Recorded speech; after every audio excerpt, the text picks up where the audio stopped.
Huh? Now I wait to see what the hell we're doing.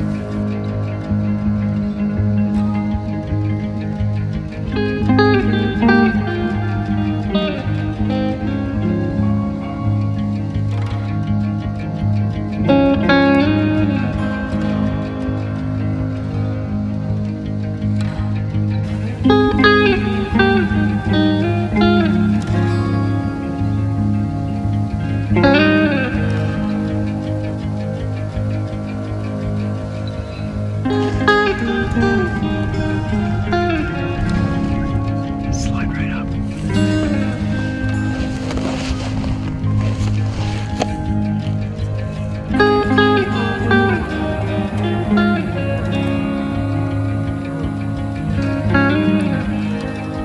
It's not the one we called up, is it?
Man, that'd take a while.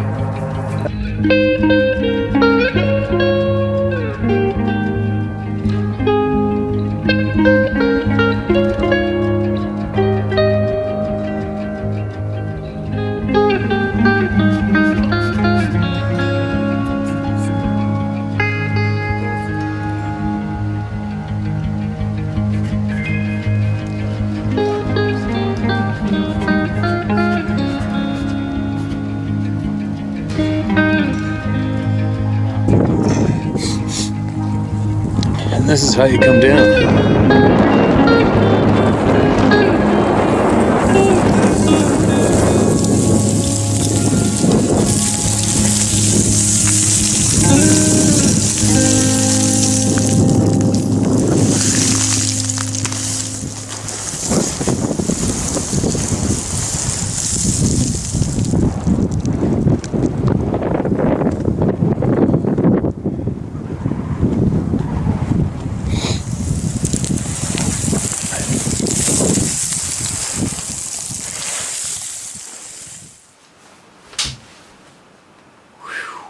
Alright, let's go back from the big shitty. The big city. Man, there's so many people. So bizarre seeing so many people.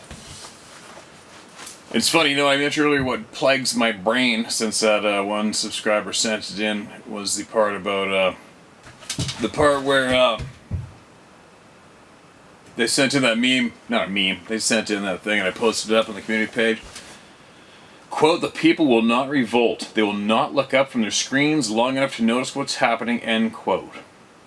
Excerpt from 1984, George Orwell, written in 1949.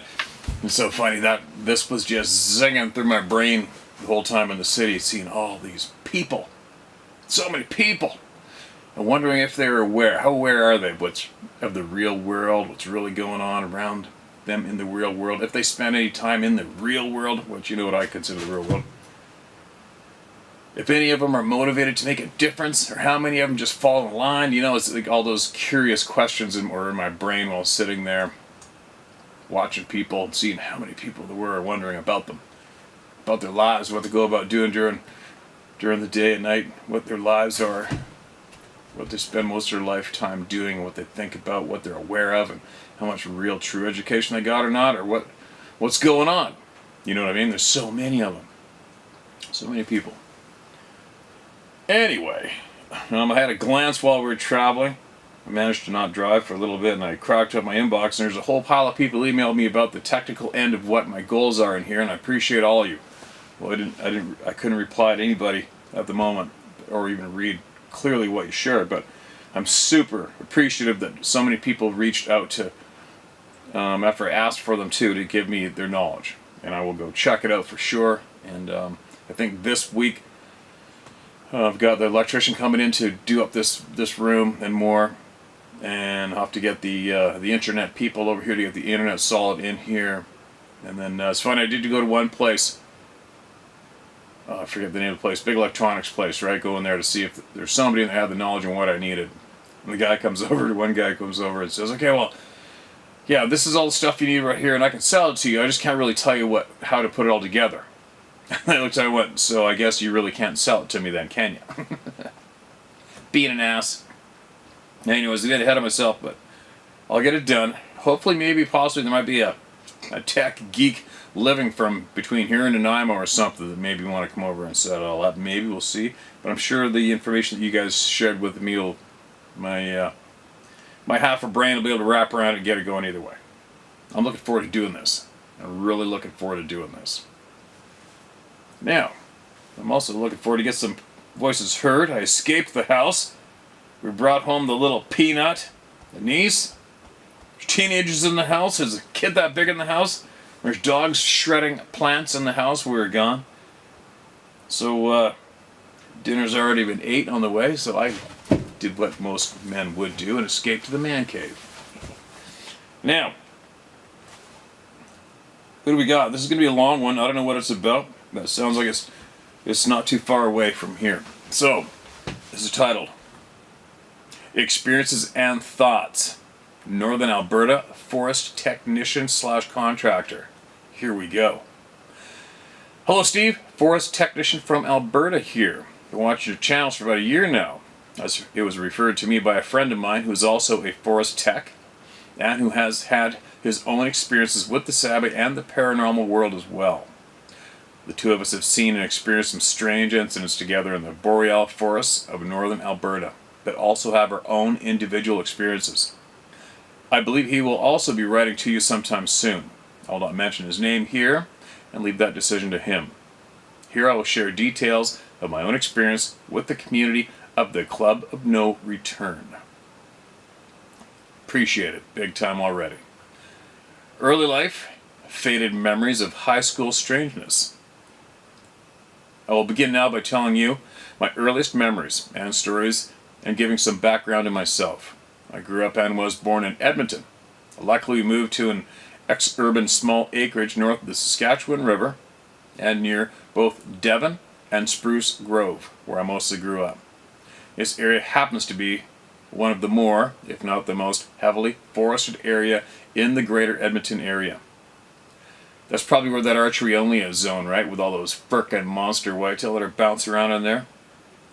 There's a bird sanctuary with wetlands and a university and botanical garden nearby, as well as a Cree Enoch Nation Native Reserve.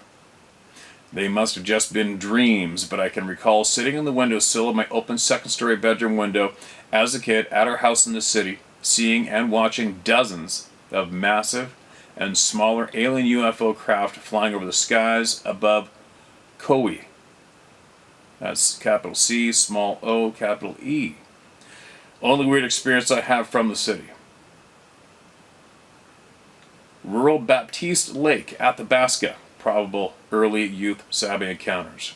I grew up with another good friend, well, not named, as I have not spoken about this with him since we were kids. He was from the city. His family on his mother's side owned a lakefront quarter section of land on Baptiste Lake near Athabasca. We grew up water skiing, fishing, swimming, and quadding down the trails through the farm fields and forests. Sometimes we would go quadding late at night. Other times we would take the old Suzuki Sidekick out late at night or in the afternoon for an off-road rip. That's how I learned to drive a stick shift.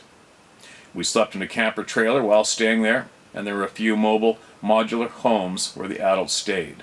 The crickets here during the summers were amazing, Steve. No doubt. One night we took that Suzuki Sidekick out late in the dark to a remote spot down a narrow quad trail deep into the woods. There we spent some time smoking a cannabis cigarette.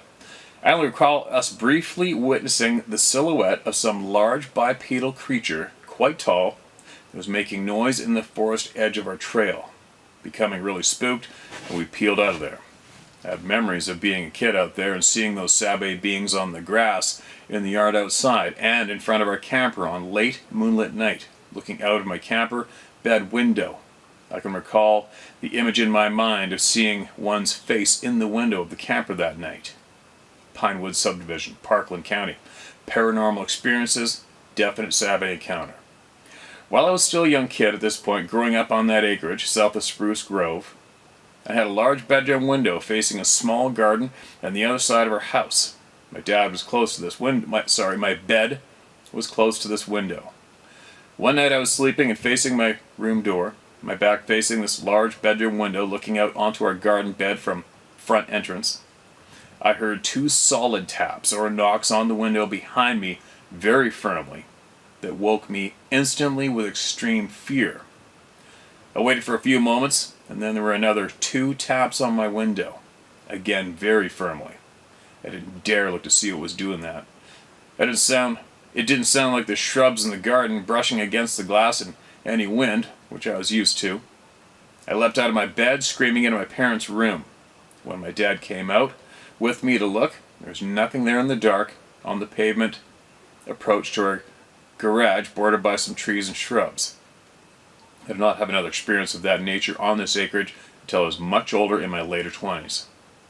From 2014 to 22, I had a number of paranormal experiences. Several of these include the being we call Sabe. Many of these occurred on that small 3-acre acreage I grew up on.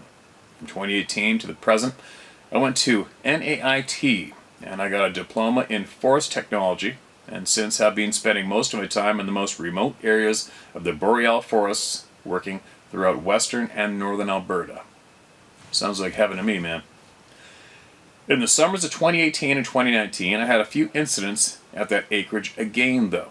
I returned there on my time off from working out of Peace River during those years in between school at NAIT in the winters. So I was in the forested backyard space for property at the northern boundary and fence line behind our 2 sheds. It was late twilight.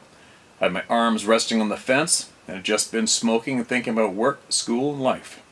Our neighbor's forested property almost entirely surrounds our property, and they had trails throughout it and owned several horses that would roam them. I had just been petting a few of these horses as they passed by around 10 minutes earlier. As I remained there immersed in my mind and thoughts after the horses had left and moved on down the trail, it took a few moments and I found myself feeling a pressure, a silence in the evening.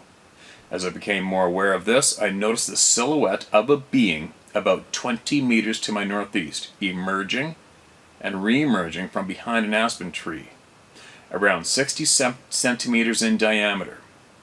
For a moment, it took me to realize this was not a horse lingering behind. Those horses had long since moved on down the trail and out of my sight. Steve, this being was bending its knees and dodging its body from behind that tree repeatedly, showing me it was there and revealing half of its body to me. I immediately recognized this was not one of the horses lingering behind. As I stood there frozen, watching this being doing this for probably 5 or 15 seconds, I freaked out. I let out a loud yelp, and I ran 30 meters to the clearing on the other side of the barns.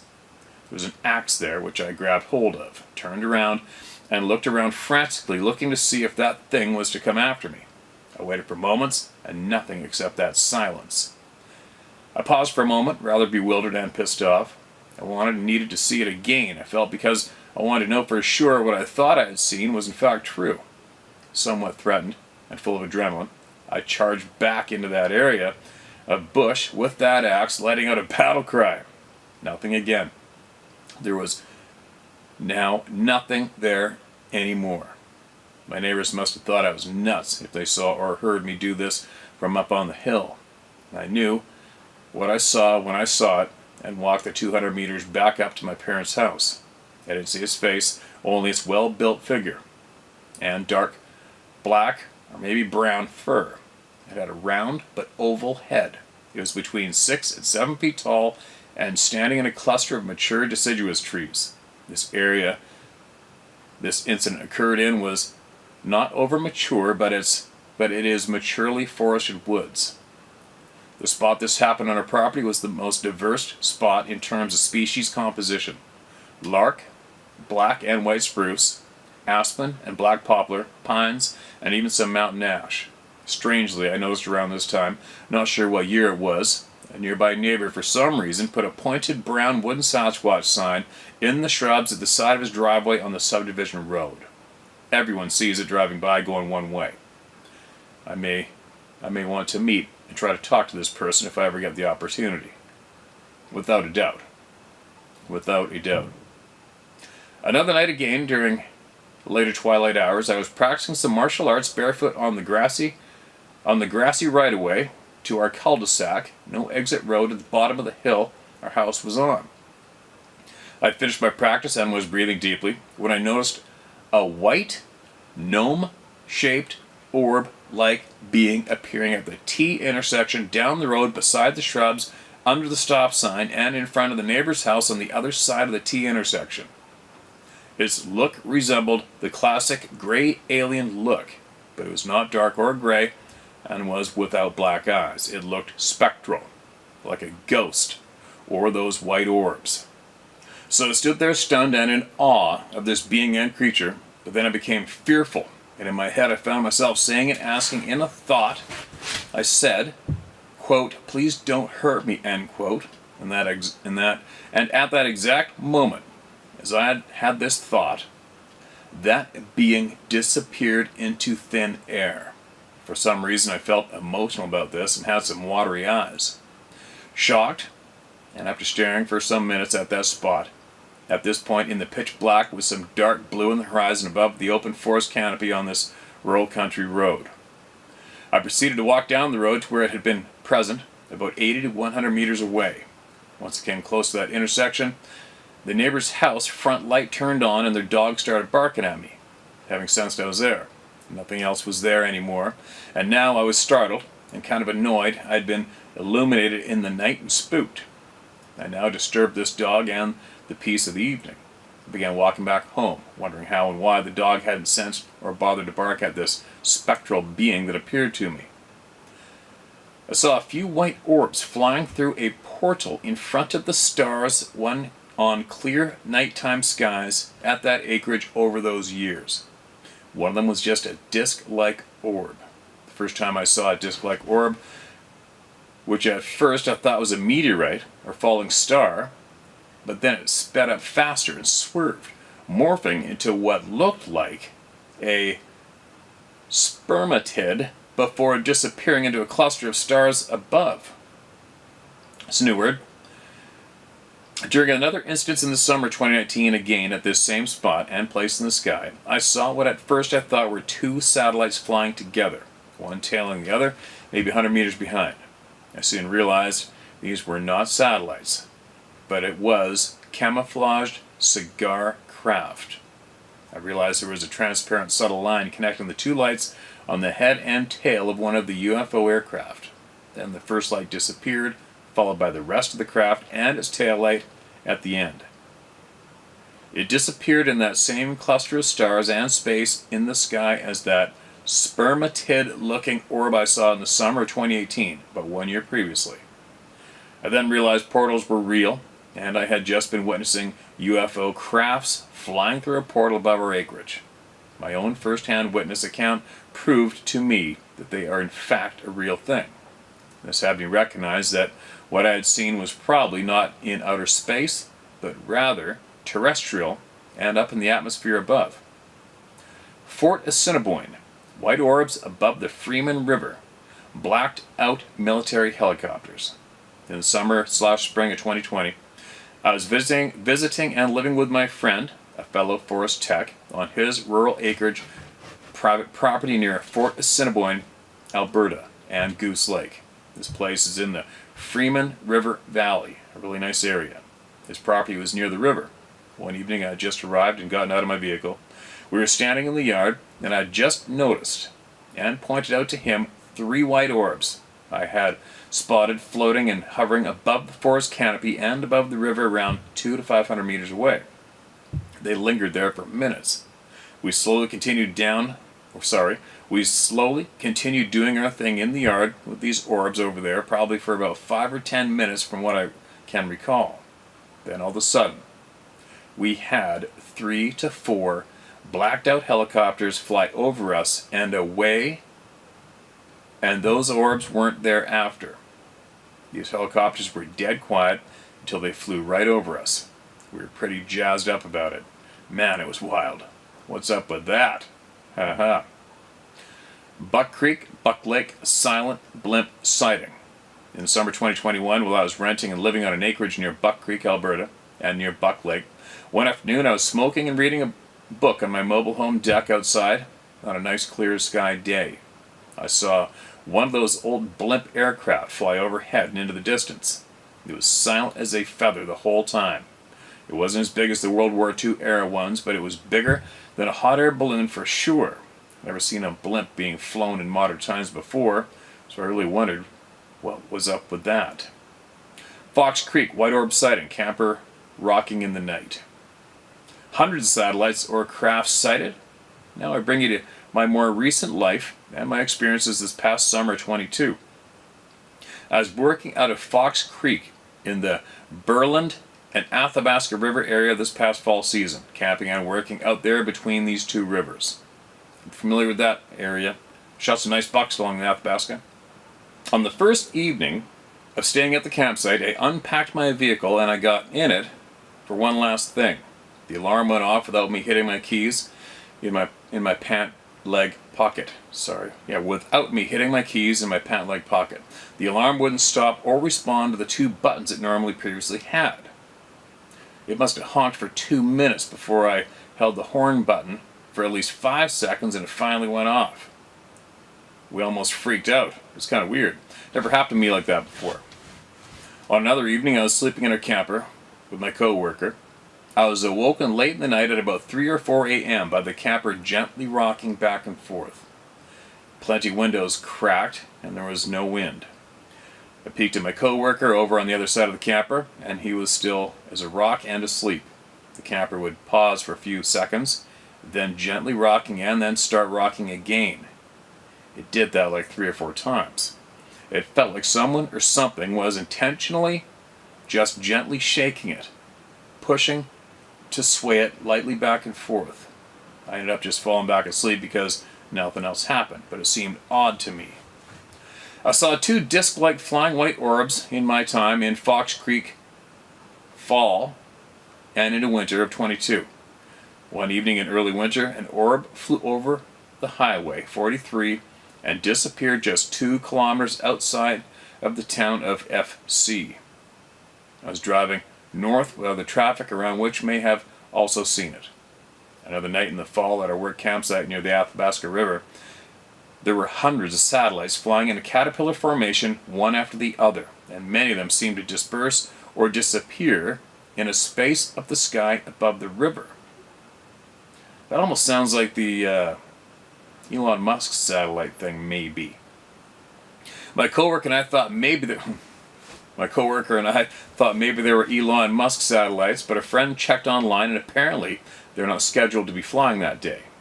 The incident was strange. Probably meant flying by there at that time of day. My coworker got a really good photo of it, but they just looked like stars in a line. Later on another night, I was at this campsite solo. I was smoking outside the camper at night with the light on outside. Looked up into the sky and saw another white disc orb flying across the sky and disappeared into the same area of the sky above the Athabasca River.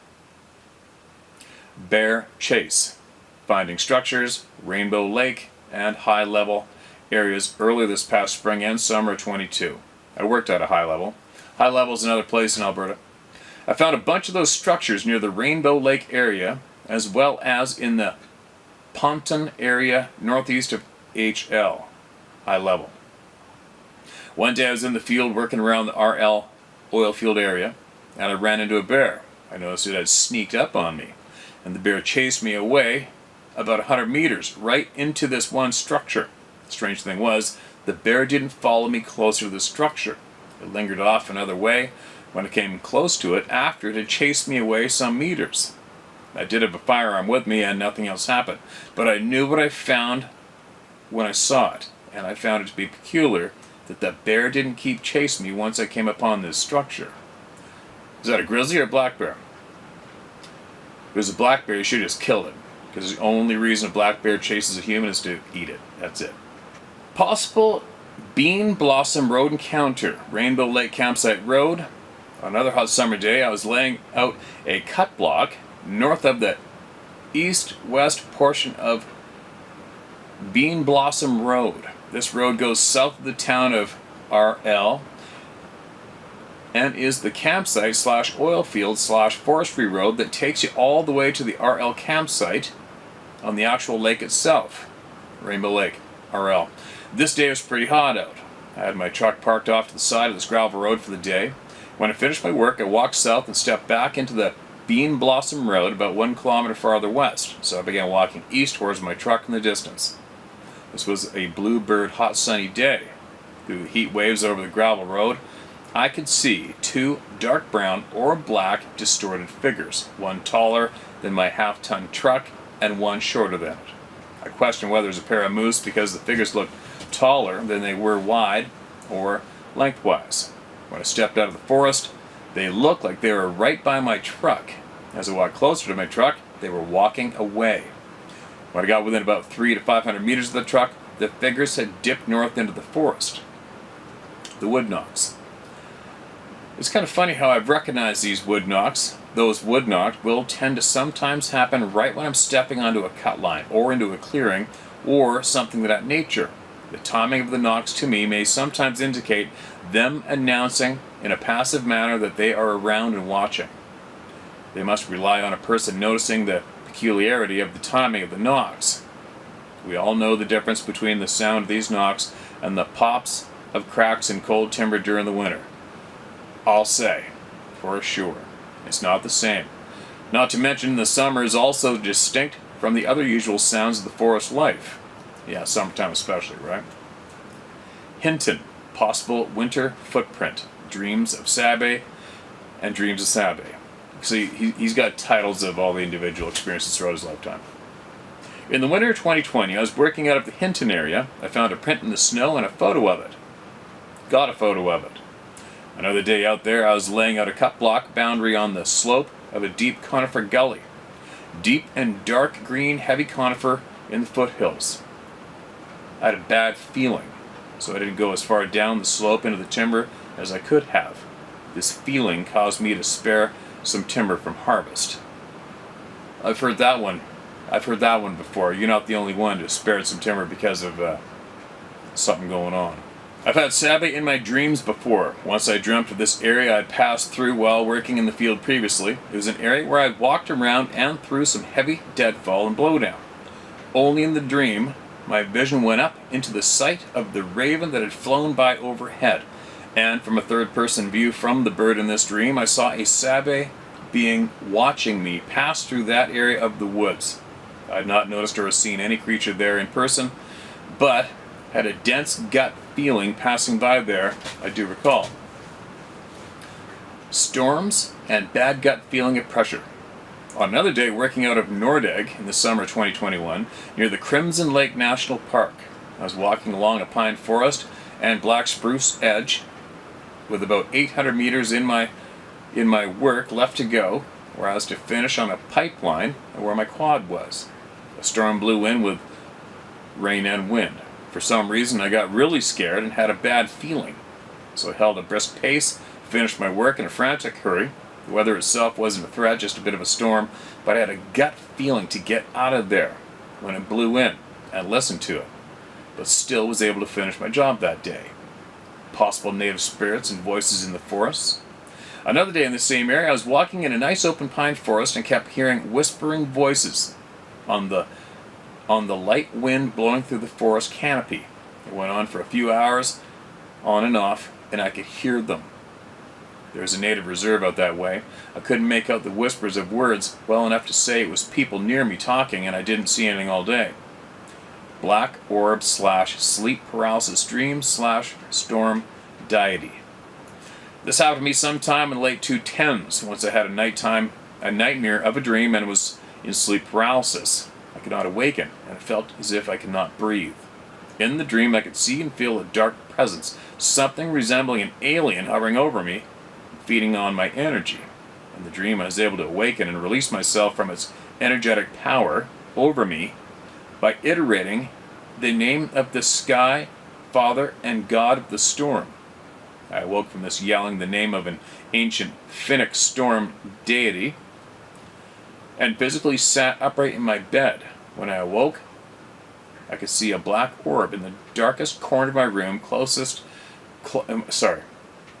When I awoke, I could see a black orb in the darkest corner of my room closet very clearly. As my eyes adjusted and more light came into the room, this orb dissipated, and the pressure I felt in sleep was lifted, and I was then fully awake.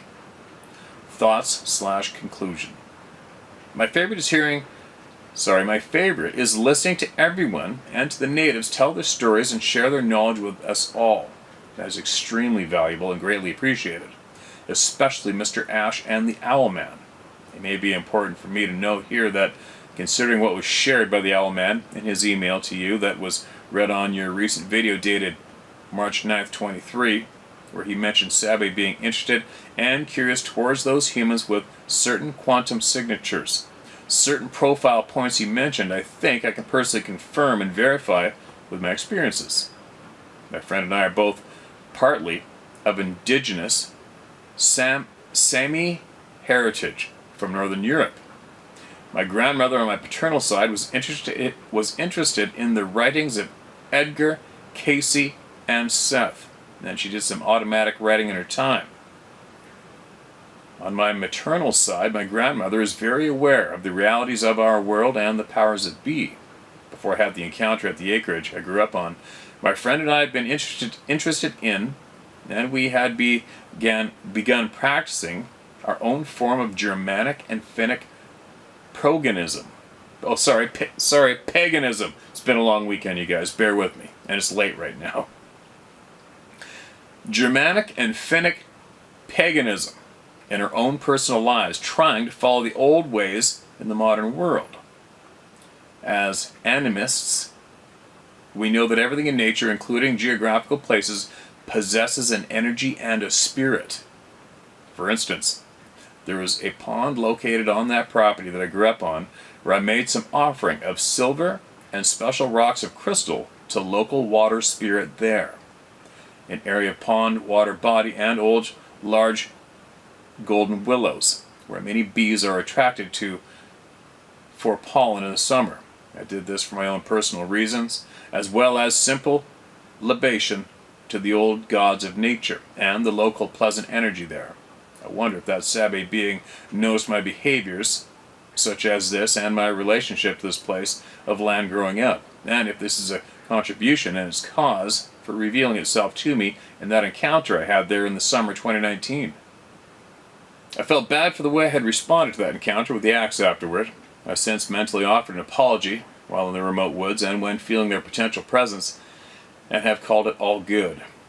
Luckily, I haven't had any traumatizing experiences with these beings yet, and I hope to keep it that way. I bought your book, Steve. I can't wait to start reading it. I've included photos of the print and structures attached below for your reference. Thanks for taking some time to read my email. You're doing great work. Godspeed out there, JC. Okay, man. Thanks for the email. And I think if anybody's out there is probably wondering how can somebody have such a frickin' list of this shit going on. This person's been living and working in what I call the real world, out there in the fresh air of the mountains and the forest. Basically, that's what he's been doing since day one. So, I firmly believe that when you do that, your intuition, your common sense, your sixth sense is all way more in tune, and you see it all. you start seeing more anyway, and you become way more aware and in tune, and you don't miss too much. And when you're out in the real world, you're going to see a lot of stuff, right? There's no way out of it.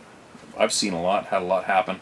There's just no way out of it, because you're not in the confinement of a big city, never leaving the yellow line of pavement more than 50 meters on average for how many months on end? Do you know what I mean? I'm just saying. If you're going to question how somebody can have so many things happen, I firmly believe it's because they're out there in the real world more often than not. But anyway, man, yeah, I hope you just, you know what I'm going to say. Share this video with your partner, your buddy. And then if he's got something he wants to share with us, hopefully he will, because I want to hear about it, especially being in Alberta. I'm familiar with all those places you rattled off. I'm familiar with them. I've been all over Alberta. Hunted all over Alberta. Driven one length of Alberta through the other. Nordegg, tons of stuff going on in Nordegg. Shit piles of sightings in Nordegg. And a couple of experiences I recall reading about that really imprinted in my memory was those hunters that came back to camp to see this large, hairy, human-like thing grab their mature bull elk off of the meat pole that was hanging there whole, cupped its muzzle in its head with its hand, cocked its chin over his shoulder, and ran with it. Right? It's a little bit of power. And also, another group of hunters were in their camper trailer, and the thing got picked up by one and shaked, like bam bam, shook the living shit out of them. Put it back down on the ground, and they lost their shit and went straight to the RCMP and reported it. But anyway, lots going on around there. Obviously, lots going on in the sky. I don't know too many people at this stage of the game that haven't seen a strange light in the sky. It's hard to find somebody who hasn't seen something in the sky at this point, right? Let's face it. Anyway, what else do we got? A couple quick notes. I was daydreaming the other day and I was thinking about, a lot of people are feeling the pressure, going into an area, feeling pressure, etc.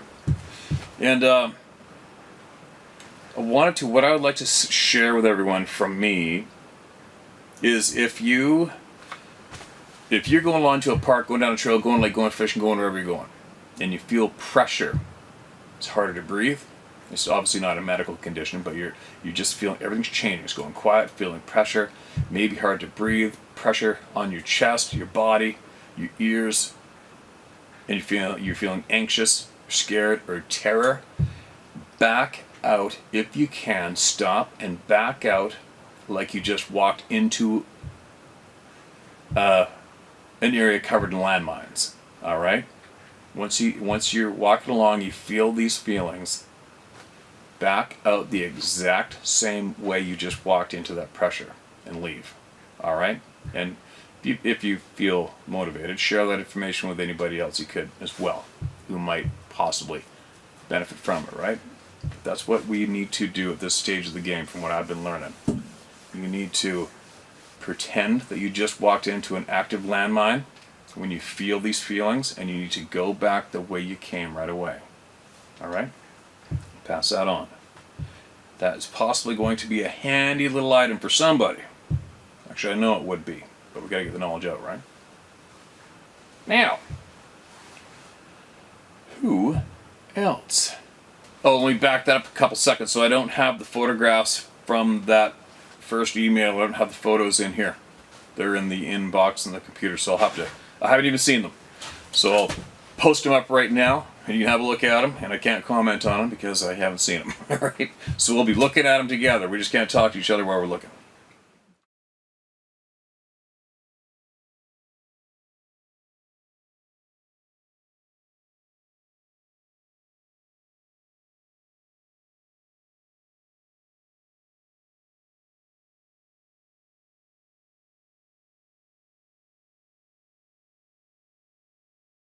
Thanks again for sending that, man.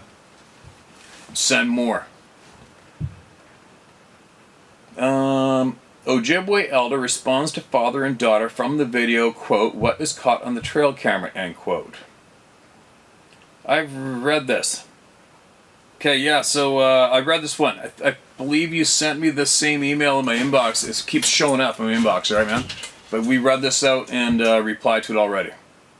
I'm just not sure where, not too long ago, probably within 2 weeks anyway. Maybe somebody can recall and knows where that video is. But just so you know, Brian, this one's been read, buddy.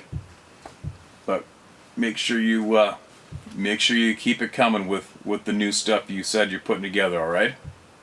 Yeah, because I made note of those 2 beauty bucks that you showed from yourself and your daughter too. Gotcha. Sorry, guys.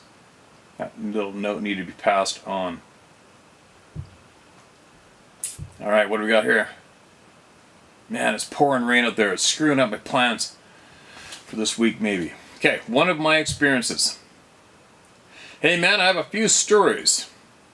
I'll share mine first and see if it gets. I'll share my first to see if it gets to you.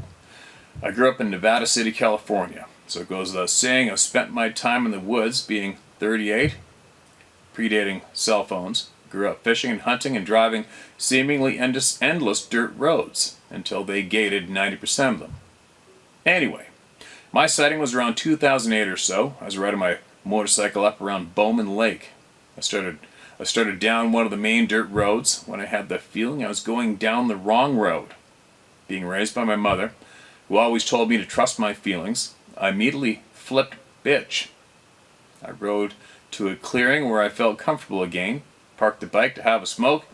As I was smoking, I looked up to the top of the mountain, and there was something staring back down at me, next to a huge fir or spruce tree, every bit of 4 feet thick, probably more like 5. The shoulders were damn near as wide, but the height was really what caught my eye. The thing had to be every bit of 12 feet. It had longer hair than the last one I seen, and I really think there was at least 2 different kinds, in my experience, or the genetics vary tremendously. I don't know. But the 2 I seen in the daylight were night and day different. I don't know. I don't claim to. Except for what I've seen, I know that whatever I've seen can't be unseen. It's changed the way I hold myself in the outdoors, or in life in general.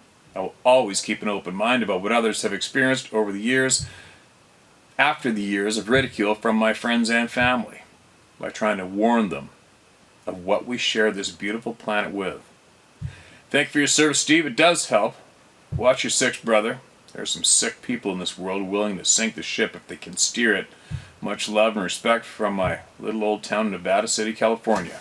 Yeah, coming right back at you, man. And sounds like you got something going on with a bunch of experiences, so why don't you email it in when you get the chance. Or not.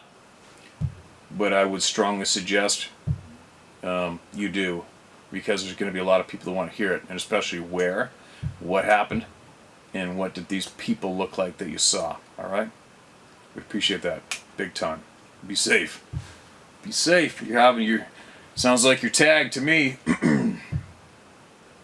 Some people don't mind that, and some people wished it didn't happen. One more, and then I'm going in. Multiple Bigfoot encounters. Hi, Steve. Hi, Steve. I'm Jim. Share my name. I don't give a shit who knows. But I've been sitting on my experiences because, like everyone else, people are assholes, and I like to poke fun at people who go through shit they haven't or are too narrow-minded to understand. 45 years ago, I bought a piece of property with 187... Did you just swear? Kidding. I'm kidding. 4 to 5 years ago, I bought a piece of property with 187 acres and a small house, and my girlfriend at the time was pregnant. She worked odd hours at a mental health establishment, and when the baby came, I was with her all the time. We heated with wood, so I was constantly cutting, but because of having a newborn let me read that again. We heated with wood, so I was constantly cutting, but because of having a newborn constantly... Okay, so there's no commas. And my ex's work schedule, I could only cut a little at a time. I was called crazy by my ex because she would get home at 11:45 at night, and I would go cut wood. The woods nor the dark bother me. I grew up in both, being country boys and all. But as I was cutting, I always had rocks and sticks thrown at me. I always wore a headlamp to see, and I always seen eye shine 15 to 20 yards away and would jump behind a tree every time I'd look up. I think they meant no harm, was just curious as to what I was doing that late at night. I know it wasn't a bear because me and a friend measured the height of the eye shine the next day. The first time it had happened to me. Mind you, this happened more than a dozen times. One night I looked up and I seen black fur-covered critter jump between two big oaks. So I shut off the saw, and it sounded like a bulldozer running down the hill away from me. I tried getting a better view, but never got the opportunity. Always stayed just far enough not to fully see, but close enough to keep an eye on me. The rocks always bounced off the tree I was cutting, or even off my saw, and once off my hat. Knocked my light down to where it only shined on my hat brim. I nicknamed him Harry.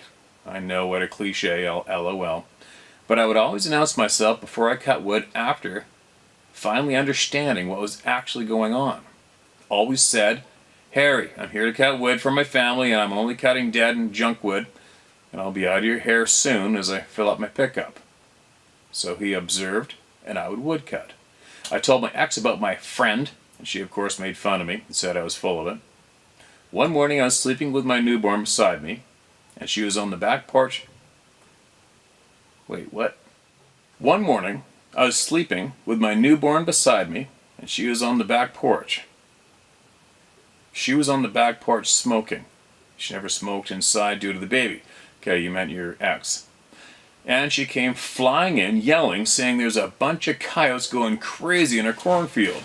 So I got up to see for myself and grabbed the rifle, and as soon as I walked out, they immediately stopped. And we both heard this extremely loud roar/scream, and the coyotes yipped and ran off to the bottom of the field.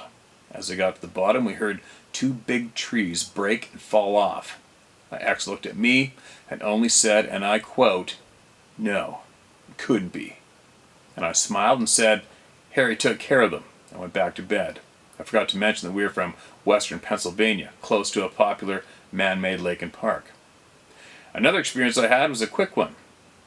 But we have a little town called Kennerdale, and it's at the bottom and in between two mountains. And at the bottom of the creek runs, a creek runs through into the Allegheny River. One side is a creek with camps, and the other side is steep mountainsides, until you get to the bridge that crosses the river. Hiking trails and kayaking are popular pastimes in that area, but as I descended to the bottom to run along the creek, I had two Bigfoot run from one side to the other right in front of me. Almost hit the second one, which was quite a bit smaller than the big old boy who came out first. I also seen eye shine in my peripheral, just peeking over the bank to come up on the road. These naysayers are absolute idiots to say these people don't exist. To think that we're the only intelligent bipedal mammals is absolutely ridiculous. They are here, and that is a fact. I quite enjoyed my little games of dodge, rock, and stick with Harry, and most definitely didn't want to hit them with my pickup. One, because they would have totaled my truck.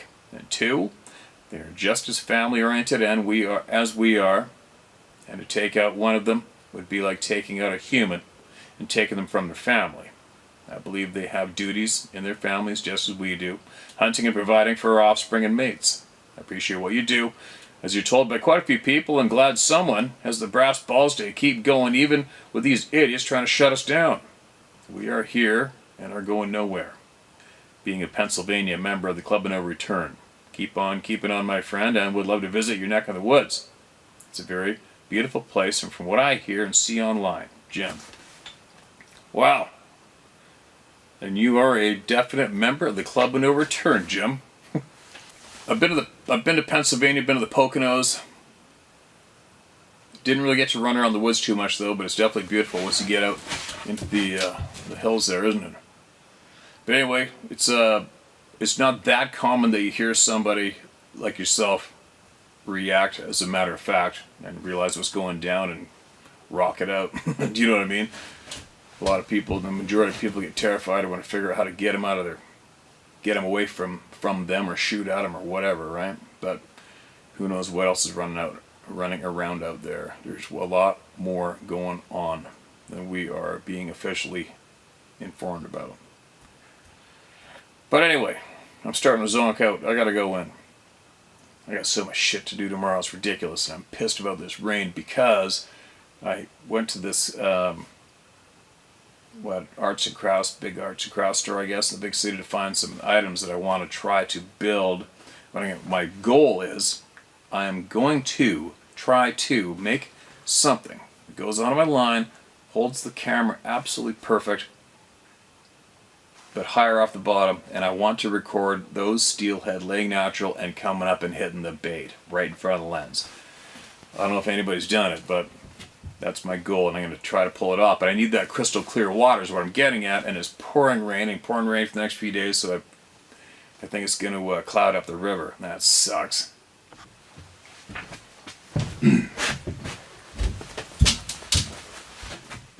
And that sucks because I need the crystal clear water, obviously.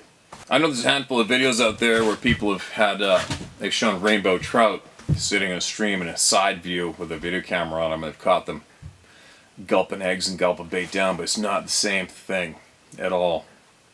These are true wild West Coast steelhead in a semi-remotish river. I say semi because there's logging roads not too far from it. It's not like a secret river, but not too many people go there. And as everybody knows, it's very difficult to catch steelhead. They're just a very cagey, finicky fish. You can cast 1,000 times before you catch one. So, the goal is a little bit out there, but I'm going to pull it off. I'm going to get perfect, steady, smooth video of true wild steelhead in crystal clear mountain water, and hopefully get them rising up to hit the bait. I think that'll be absolutely cool as shit to see. Being an avid steelhead angler, and I know there's a bunch of you out there that would love to see that too, right? So, that's my goal. As well as all my chores and all my other stuff in this place, and I got tons of stuff to do. I'm not going to stop doing this, and I can't wait to get people in here to speak, and no, there will not be popular celebrity style people here. I'm not going to have people here just because they might have some kind of a damn following. It's not going to happen. Doesn't motivate me in any way. I want real, true human beings who know what the F's going on in life to a point, as much as they can anyway, and they want to share with us and talk about it and get them in here and hear what they've learned. Hope that made sense. I'm babbling. I'm freaking tired. But I want people who are really in tune with themselves, really in tune with the real world out there, and have had some crazy experiences or many experiences, and they got some knowledge that they want to share with us. I'm going to get them in here. We're going to sponge up the knowledge off of them. Anyway, I jumped the gun on the white t-shirts. I think these black hats and the white t-shirts haven't hit the story yet. I think she's doing that tomorrow for you, all you who might have went looking. I don't know, it's not there. And she changed my brand. She took out the .com because she said it looked better. So I guess now it's just full on how to hunt gear, whatever. I'll see you guys tomorrow. Hope you had a great weekend. And I got a shit pile of emails to share with you guys.